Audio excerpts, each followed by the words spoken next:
படத்துக்கு அந்த புக்கிங்ஸ்லாம் வந்து சரியா இல்ல. படம் நிறைய தேட்டர்ல வந்து காலியா தான் போகுதுன்னு சொல்றாங்க. சரி, ஏன்னா படம் சரியா இல்லன்றதுனால அது என்னவோ தெரியலங்க. இப்போ மக்கள் வந்து கரெக்டாக ஸ்மெல் பண்ணுறாங்க. ஓகே. பல தோல்வி படங்களை நீங்கள் பார்த்தீங்கன்னா புக்கிங் சரியாக இருக்காது.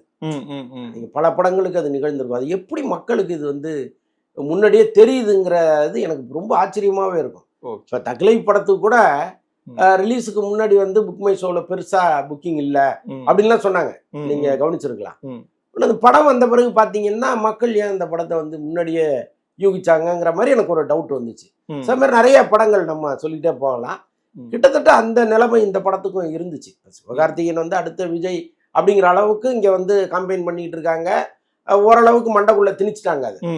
ஸோ அப்படி ஒரு பக்கம் நடந்துகிட்டு இருக்கும்போதே அவருடைய படம் ஒன்று வருது. அது வந்து ஏஆர் முருகதாஸுங்கிறவர் ஒன்று சாதாரண இயக்குனர்லாம் கிடையாது, மொக்கப்படுற இயக்குனர் கிடையாது. அவர் வந்து ஒரு ஆக்ஷன் படங்களை தயாரிக்கக்கூடிய ஒரு மிக முக்கியமான ஒரு இயக்குனர்.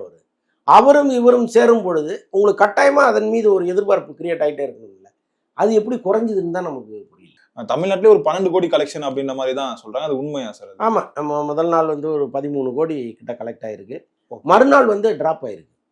இன்னைக்கு எவ்வளோங்கிறது நாளைக்கு தான் தெரியும். பட் இப்படி வந்து ட்ராப் ஆகிறதுங்கிறது ரொம்ப ஆச்சரியமாக இருக்குது. ஏன்னா முதல் நாள் ஒரு வசூல் இருக்கும், ரெண்டாவது நாள் அதை விட கொஞ்சம் அதிகமாக தான் இருக்கும். எப்பவுமே அப்படிதான் நம்ம பார்த்துருக்கோம். இது கொஞ்சம் குறைஞ்சிருக்கு.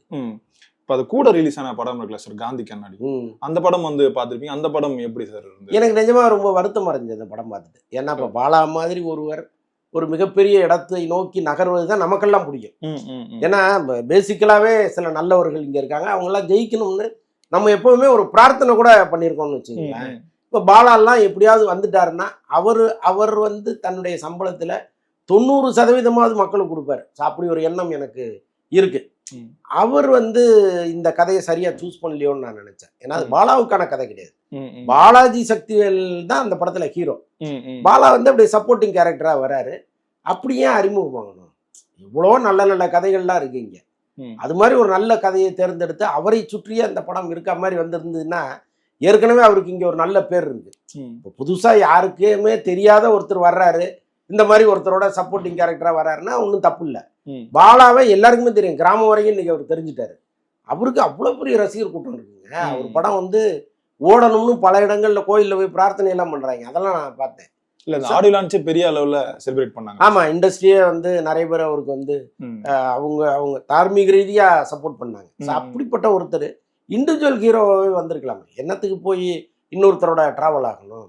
பட் அதுதான் இந்த கதை அமைப்பு எல்லாமே வந்து நம்ம வேற ஒன்று நினைச்சிட்டு போனோம். அது வேற ஒரு மாதிரியா இருந்துச்சு.